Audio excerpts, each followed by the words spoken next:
Ne dépasse pas cette vidéo sans avoir écouté jusqu'à la fin. C'est pour ton propre bien. Je vais t'expliquer quelques rêves que tu ne dois pas du tout négliger. Si tu dors, que tu vois ces choses en rêve, quand tu te lèves, ne sors pas de chez toi comme ça. Prie ou bien cherche ta délivrance. Si tu dors, que tu te vois dans l'eau, si tu dors, que tu as des rapports sexuels, on appelle cela mari de nuit ou femme de nuit. Le mari de nuit est un esprit très dangereux. Ne joue pas avec ça. Si tu es une femme, tu auras des problèmes sentimentaux tout au long de ta vie. Tu n'arriveras certainement pas à te marier parce que le mari de nuit, c'est celui-là qui a la base de tout ce qui est célibat chronique. C'est le mari de nuit qui repousse tous les hommes qui viennent vers toi.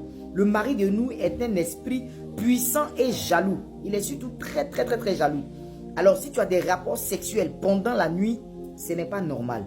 Cherche à faire ta délivrance. Si tu vois un mari de nuit, pendant que le lendemain, tu as un grand rendez-vous, tu vas constater que ce rendez-vous-là sera un véritable fiasco. Ça sera un échec total. Ce n'est pas un esprit à négliger, femme comme homme. Si tu es un mari de nuit, une femme de nuit, cherche ta délivrance. Si tu fais un rêve où malgré qu'actuellement tu as 40 ans, tu as 30 ans, tu as 25 ans, tu n'es plus à l'école primaire, mais tu te retrouves encore à l'école primaire, c'est un esprit de régression, un esprit de retard. Ce n'est pas normal du tout. Si tu te vois en kaki encore, tu te vois encore en carreau, genre à l'école primaire, c'est un gros esprit de retard. C'est un rêve à ne pas négliger du tout. Il y a un autre rêve qui est aussi très fréquent. Si tu rêves que tu te retrouves toujours en famille, c'est-à-dire que toi, là où tu habitais avant, là, en famille ou bien au village, en tout cas, tu n'es plus là-bas, mais chaque fois, tu te retrouves en famille. Chaque fois dans tes rêves, tu te retrouves dans l'endroit où tu habitais avant quand tu étais petit, mais tu n'es plus là-bas. Ça fait longtemps que tu n'es plus là-bas, mais tu ne comprends pas ces rêves-là. Ça veut dire que tous les combats de ta vie, tous les combats de ta destinée se retrouvent dans cet endroit bien précis. C'est de là-bas que tu as attaqué. C'est là-bas qu'il y a un hôtel qui crie contre toi. Fais attention et commence à bien faire attention à tes rêves. Dieu nous parle. Dieu nous parle à travers les songes. Dieu nous parle.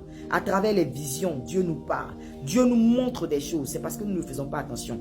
Faites très attention.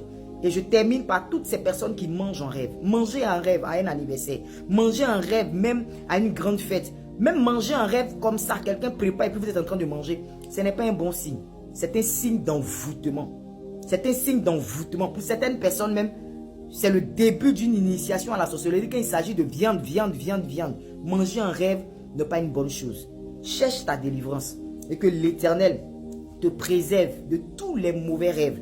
Que là où l'ennemi passe pour t'atteindre dans tes rêves, que cela s'arrête maintenant au nom de Jésus-Christ de Nazareth. Et que tout ce qui est planification de l'ennemi contre ta vie, tout ce qui est programmation de Satan contre ta vie, tout ce qu'il programme pour voler ta destinée, pour voler ton mariage, voler ta stabilité, soit voué à l'échec au nom de Jésus-Christ de Nazareth. Que l'Éternel soit avec toi et que Dieu te bénisse au nom de Jésus.